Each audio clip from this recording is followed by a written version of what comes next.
Resistivity, resistivity क्या होता है, इसके ऊपर बहुत सारे कंसेप्चुअल क्वेश्चंस आते हैं। इलेक्ट्रिक रेजिस्टिविटी, आप इलेक्ट्रिक रेजिस्टिविटी भी बोलते हो और कई जगह स्पेसिफिक रेजिस्टेंस भी लिखा होता है। स्पेसिफिक रेजिस्टेंस, ठीक है। कई बार आप पजल हो जाते हो, स्पेसिफिक रेजिस्टेंस को भी रेजिस्टेंस ही समझ लेते हो। स्पेसिफिक रेजिस्टेंस का मतलब रेजिस्टिविटी होता है। कैसे डिफाइन करें इस चीज को समझते हैं, एक एग्जांपल से इसको समझाऊंगा। मान लो मेरे पास एक वायर है, ये एक वायर है, इसका एक गिवन एरिया है, गिवन इसकी एक लेंथ है। तो लेट अस कंसीडर, और इस लेंथ और आर के साथ साथ इसका एक रेजिस्टेंस भी है, कैपिटल आर। मान लेते हैं R is the resistance of a conductor. किसी भी कंडक्टर का जो रेजिस्टेंस है वो आर है। इसकी लेंथ को मैं अभी के लिए एल कंसीडर कर लेता हूं। L is the length of the conductor and A area of cross section. देखो, जब भी एरिया वर्ड आ जाए ना, एरिया तो बहुत जगह होता है सिलेंडर में। एरिया यहां पर भी होता है, एरिया यहां भी होता है। तो आप इस एरिया की बात नहीं कर रहे हो, आप इस एरिया की बात कर रहे हो, that is the cross sectional area. तो area of cross section of conductor, ये बातें हमारे पास आ गई हैं। ये मेरे पास एक कंडक्टर है। अब जब इसे किसी बैटरी से अटैच करते हो तो उसमें बेटा चार्जेस फ्लो करने लगते हैं। एक पर्टिकुलर डायरेक्शन में ये चार्जेस फ्लो करने लगते हैं। अच्छा, जब ये फ्लो करते हैं तो इनका जो इनको रिजेंबल अगर करें, इसे एक भीड़ से समझा जा सकता है। जहां से ये चार्जेस चल रहे हैं उसको मैं एक रोड कंसीडर कर लेता हूं, एक रास्ता कंसीडर कर लेता हूं। ध्यान से समझना, अब आपसे क्वेश्चन पूछ रहा हूं मैं। जब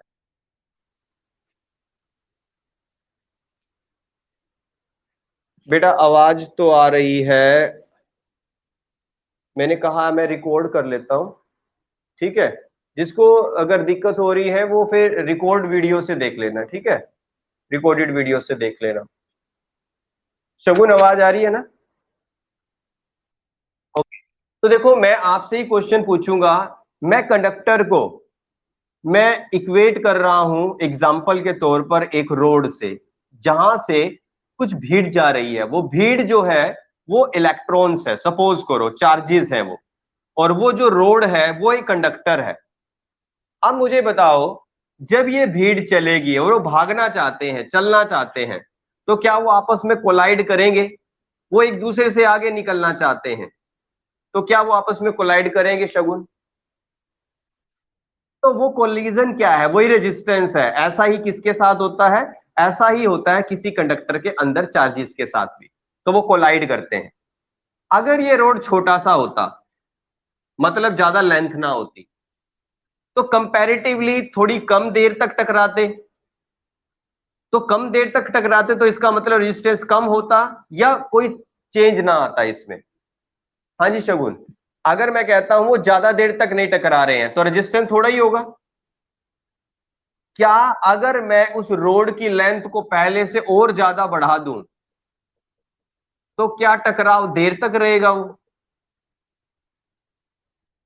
तो इसका मतलब जो रेजिस्टेंस है वो कहीं ना कहीं इस चीज पर डिपेंड कर रहा है कितनी देर तक वो चार्जेस टकरा रहे हैं, तो कितने रास्ते तक वो टकरा रहे हैं। It means the resistance is directly proportional to the length of the conductor. जो रेजिस्टेंस है वो लेंथ के डायरेक्टली प्रोपोर्शनल है। पायल बताना, ये बात क्लियर हुई?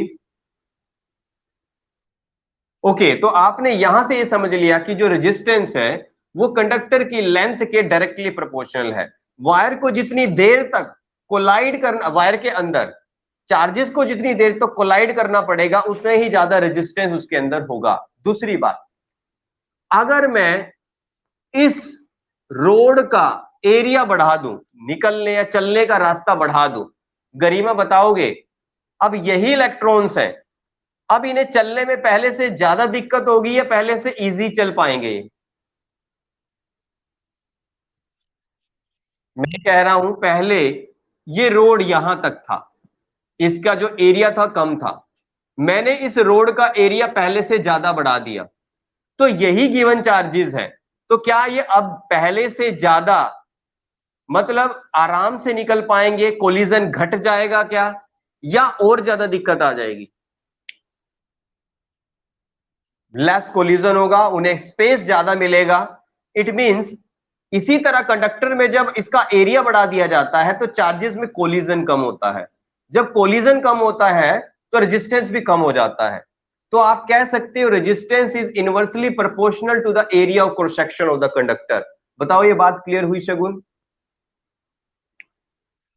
ओके, तो मैंने बताया कि रेजिस्टेंस दो चीजों पे डिपेंड कर रहा है अभी के लिए, length of the conductor and area of cross section of the conductor. Length के डायरेक्टली प्रोपोर्शनल है, एरिया के इनवर्सली प्रोपोर्शनल है ना।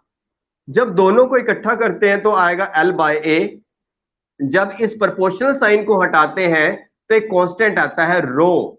ये जो रो है यही हमारी इलेक्ट्रिक रेजिस्टिविटी है, इसी को बोलते हैं electric resistivity, where rho is electric resistivity. Basically resistivity एक नेचर होता है, रेजिस्टिविटी। यहां तक बता दो पायल, क्लियर हुआ यहां तक?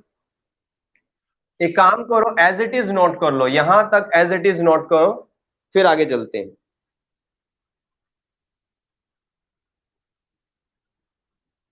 कर लो नोट। गरिमा क्लियर है ना यहां तक? यहां कोई दिक्कत तो नहीं? ओके, नोट करो।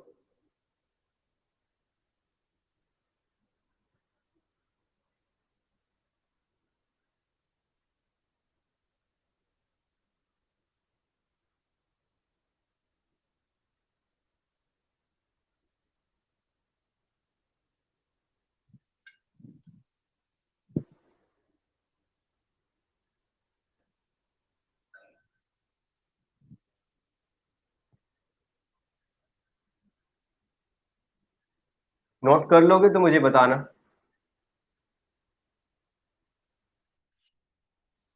शगुन नोट कर लिया? ओके, तो बेटा हमें तो इसको डिफाइन करना है, अब तक मैंने डिफाइन नहीं किया रेजिस्टिविटी को, तो कैसे डिफाइन करूंगा? अगर मैं क्या करूं, इफ एल को 1 पुट कर दूं, 1 का क्या मतलब है? 1 का मतलब है यूनिट वैल्यू, और यूनिट का क्या मतलब है? यूनिट का वैल्यू है छोटे से छोटी वैल्यू, बहुत छोटी वैल्यू में यूज कर रहा हूं, मिलीमीटर, सेंटीमीटर, मीटर, इनकी बात नहीं कर रहा हूं मैं, इसकी सबसे छोटी वैल्यू मतलब यूनिट वैल्यू पुट कर रहा हूं। जैसे चार्ज होता है, चार्ज की यूनिट वैल्यू को आप मान के चलते हो 1.6 10 की पावर -19 कूलम, इससे छोटा चार्ज पॉसिबल नहीं होता। तो जब हम किसी भी चीज की यूनिट वैल्यू की बात करते हैं तो उसे 1 कंसीडर कर लेते हैं। अगर मैं लेंथ को 1 पुट कर रहा हूं और एरिया ऑफ क्रॉस सेक्शन को भी 1 पुट कर रहा हूं, मतलब unit length and unit cross section area put कर रहा हूं। कंपैरेटिवली जब आप यूनिट की बात करते हो तो जो यूनिट यहां पर होता है वो यूनिट यहां भी होता है। अगर यहां मिलीमीटर में बात कर तो यहां मिलीमीटर में हो जाता है, या सेंटीमीटर में बात करते हो या सेंटीमीटर में, मतलब इनकी सबसे छोटी छोटी वैल्यू आंसर 1 आना चाहिए। मतलब 1 mm यहां है तो 1 mm स्क्वायर यहां पर होगा, तो आप यूनिट वैल्यू की बात कर रहे हो। जब ये वैल्यू यहां पुट करते हो तो जो आर की वैल्यू आएगी वो आएगी रो, एल की जगह 1, ए की जगह भी 1, तो आर इज इक्वल टू रो आ जाता है। तो आपके पास बेसिक फॉर्मूला आ गया, आर इज इक्वल टू रो। यहां हमने ना तो लेंथ की बात की ना ही एरिया की बात की, मतलब हमने कोई डायमेंशन की बात नहीं की, क्योंकि हम इसके नेचर की बात करने वाले हैं। नेचर, जो रेजिस्टिविटी होती है ना तो वो लेंथ पे डिपेंड करती है ना एरिया पे डिपेंड करती है, क्योंकि वो एक नेचर है, डायमेंशनल कांस्टेंट आया है। ये एक नेचर है जो डायमेंशन के ऊपर कोई डिपेंड नहीं करता। तो यहां से डिफाइन करें, आप कह सकते हो resistivity is numerical equal to resistance. Resistivity is numerical equal to the resistance for a conductor having unit length and unit area of cross section. तो इस तरह से आप रेजिस्टिविटी को डिफाइन कर सकते हो। पायल बताना क्लियर है ये बात? ये लिखो, if L equal to 1, A equal to 1, therefore R is equal to rho. तो यहां मैं डेफिनेशन आपको नोट करवा रहा हूं, R इक्वल टू रो। लिखो इसके अंदर, resistivity is numerically equal to resistivity is numerically equal to resistivity is numerically equal to the resistance. Resistivity is numerically equal to the resistance of a conductor, numerically equal to the resistance of a conductor having unit length and unit area of cross section, having unit length and unit area of cross section, unit length and unit area of cross section. तो यहां पर एक part हमने खत्म किया, resistivity क्या होता है, सिर्फ डिफाइन किया है रेजिस्टिविटी को हमने। नाउ बात करते हैं इसके यूनिट की। इसके यूनिट क्या होंगे? आपको एक फॉर्मूला याद है, ये वाला, R equal to rho L by. तो यहां से रो का क्या फॉर्मूला बनेगा? फॉर्मूला बनेगा rho is equal R into A by L, R into A divide by L. आपने क्या किया? क्रॉस मल्टीप्लाई कर दिया, तो आपने ये फॉर्मूला बना दिया, rho is equal to R A by L. अच्छा, आर मतलब रेजिस्टेंस के यूनिट क्या थे? ओम। एरिया के यूनिट थे मीटर स्क्वायर। लेंथ के क्या थे? मीटर। मीटर से मीटर कैंसल, तो रो बन गया ohm metre. This is the unit of electric resistivity. हाँ जी शगुन, क्लियर है ये? नोट कर लो as it is. Ohm metre ऐसे लिखो या ओम मीटर ऐसे लिखो, बात एक है।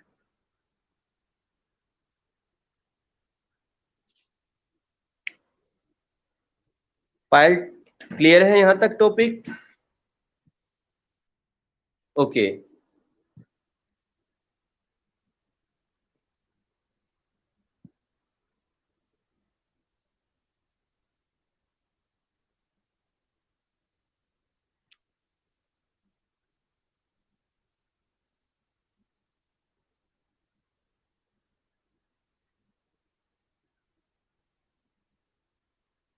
फटाफट यहां तक नोट करो, फिर आगे चलते हैं।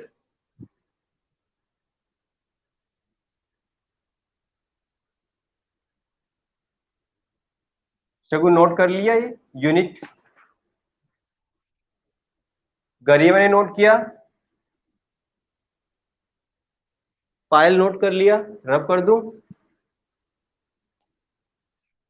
ओके। नाउ डायमेंशनल फॉर्मूला, आपने रेजिस्टिविटी का अभी अभी फॉर्मूला बनाया था, rho is equal to R into A by L. Resistance का डायमेंशनल फॉर्मूला क्या था? ml2 t-3 a-2। ये फॉर्मूला आपने बनाया था रेजिस्टेंस का। एरिया क्या होता है? लेंथ स्केयर, और लेंथ के लिए एल आ गया, एक एल से एक एल कैंसिल हो गया, तो ये एल यहां एडजस्ट हो जाए तो फॉर्मूला बनेगा ml3, ये एल स्केयर मिलके L3 t-3 a-2। This is the dimensional formula of the resistivity. फटाफट नोट कर लो शगुन, समझ आया? ओके, नोट कर लो फटाफट। प्राची समझ आ रहे हैं टॉपिक सभी?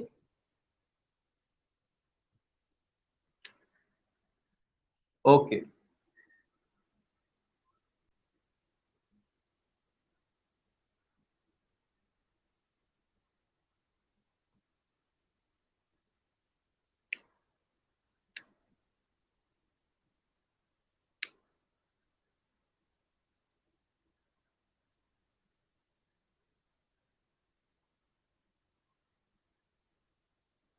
आई थिंक नोट कर लिया शगुन। ओके, तो बेटा आप लोगों ने अब तक ये समझा, रेजिस्टेंस और रेजिस्टिविटी को अब मैं इकट्ठा जोड़ के आपको सिखा रहा हूं।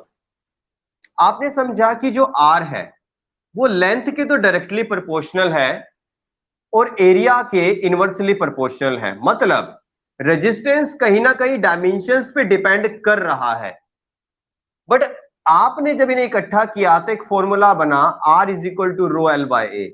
ये जो रो है ये लेंथ और एरिया पे डिपेंड नहीं कर रहा है, ये नेचर पे डिपेंड कर रहा है। तो अगर मैं कंपैरिजन करूं, रेजिस्टेंस डायमेंशंस पे डिपेंड करता है किसी कंडक्टर के, मगर रेजिस्टिविटी कंडक्टर के डायमेंशन की बजाय सिर्फ नेचर पे डिपेंड करता है, जबकि रेजिस्टेंस डायमेंशन के साथ साथ नेचर पर भी डिपेंड करता है। तो इसके फर्स्ट पॉइंट में यही लिखेंगे कि जो रेजिस्टेंस है वो नेचर के साथ साथ डायमेंशंस पे डिपेंड करता है, बट जो रेजिस्टिविटी है वो प्योरली नेचर पर डिपेंड करती है, वो डायमेंशंस पे डिपेंड नहीं करती। राइट डाउन, फर्स्ट पॉइंट लिखो, सुपर की पॉइंट नंबर 1 लिखो, resistance of a conductor, resistance of a conductor depends upon, resistance of a conductor depends upon the dimensions, depends upon the dimensions। Bracket में लिखो that is length and area of cross section, bracket में लिखा that is length and area of cross section, bracket बंद, and nature of the material of conductor, and nature of material of conductor। मैं repeat कर रहा हूं, क्या बोला मैंने? Resistance of a conductor depends upon the dimensions, bracket में लिखा that is length and area of cross section, bracket बंद, and nature of the material of the conductor. but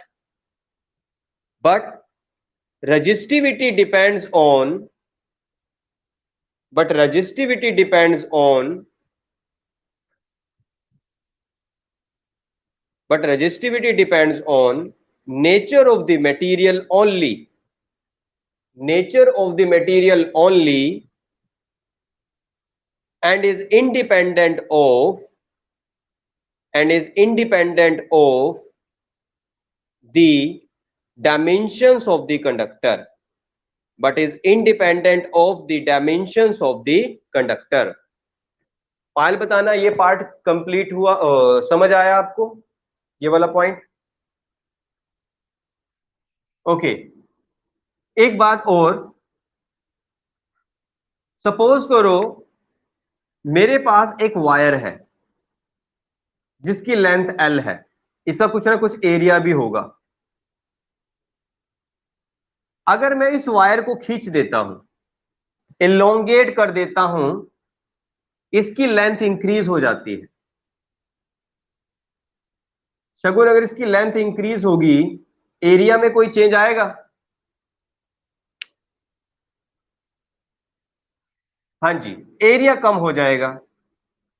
अब लेंथ में भी चेंज आ गया, एरिया में भी कोई ना कोई चेंज आ गया, तो क्या इसके रेजिस्टेंस में चेंज आया? गरिमा, क्या इसके रेजिस्टेंस में चेंज आया?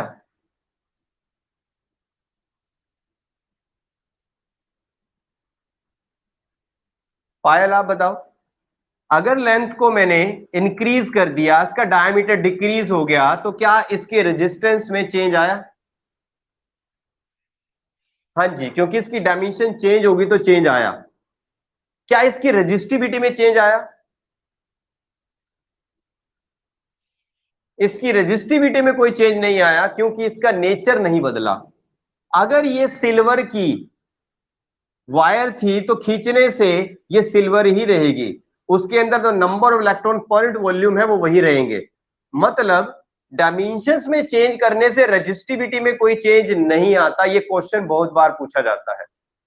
बट अगर मैं इस वायर को डबल कर रहा हूं तो डायरेक्ट आंसर कैसे दे कि इसके रेजिस्टेंस में कितना चेंज आया? कुछ क्वेश्चंस होते हैं, मैं न्यूमेरिकल के फॉर्म में आपको सॉल्व करवाऊंगा। इसका एक डायरेक्ट फॉर्मूला होता है। अगर कोई भी वायर आपके पास है जिसका रेजिस्टेंस R है, आपने उसे डबल कर दिया, मान लो डबल कर दिया, आपने उसे 3 टाइम्स कर दिया, ट्रिपल कर दिया, 4 टाइम्स कर दिया, तो बताओ उसके रेजिस्टेंस में क्या चेंज आया? आपने लेंथ में चेंज किया है, उसकी लेंथ डबल करी, ट्रिपल करी, 4 टाइम कर दी, तो उसका नया रेजिस्टेंस क्या होता है? उसके नए रेजिस्टेंस का एक डायरेक्ट फॉर्मूला होता है जो कि होता है n स्क्वायर R। अगर आपने लेंथ को डबल किया तो n की वैल्यू 2 आ गई, 2 2 जा 4, तो इसका मतलब रेजिस्टेंस 4 टाइम हो गया। अगर आपने लेंथ को 3 टाइम्स किया है तो रेजिस्टेंस होगा 3 3 जा 9 टाइम्स इंक्रीज हो गया। तो बताओ ये लॉजिक क्लियर हुआ शगुन?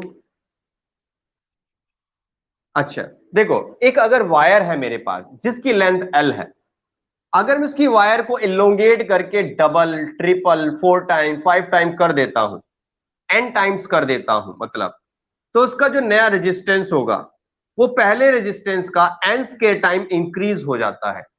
सपोज करो मेरे पास एक वायर है जिसका इनिशियल रेजिस्टेंस 5 ओम है, मैंने उसे डबल कर दिया, तो एग्जाम्पल के तौर पर इसका आंसर यहां से कैसे बनेगा? अगर मैंने उसे 2 टाइम्स किया है तो मतलब n की वैल्यू 2 है, तो जो नया रेजिस्टेंस होगा वो हो जाएगा 2 स्क्वायर इंटू जो इनिशियल था 5, 2 2 जा 4 इंटू 5 कितना हो जाएगा? 20 ओम। गरिमा बात क्लियर हुई? तो मैं ये कह रहा हूं आपको पूरा सॉल्यूशन नहीं करना है, अगर कॉम्पिटिटिव का क्वेश्चन है तो आप उसे डायरेक्ट आंसर निकाल सकते हो n square time, but CBSE में पूरा सोल्व करके दिखाना होता है।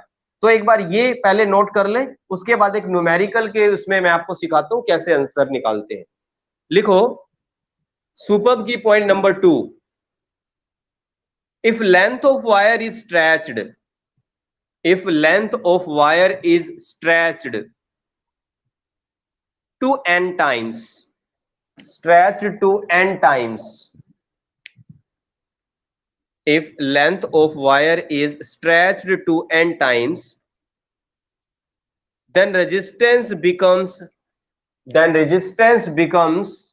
n square times, then resistance becomes n square times, then resistance becomes n square times, that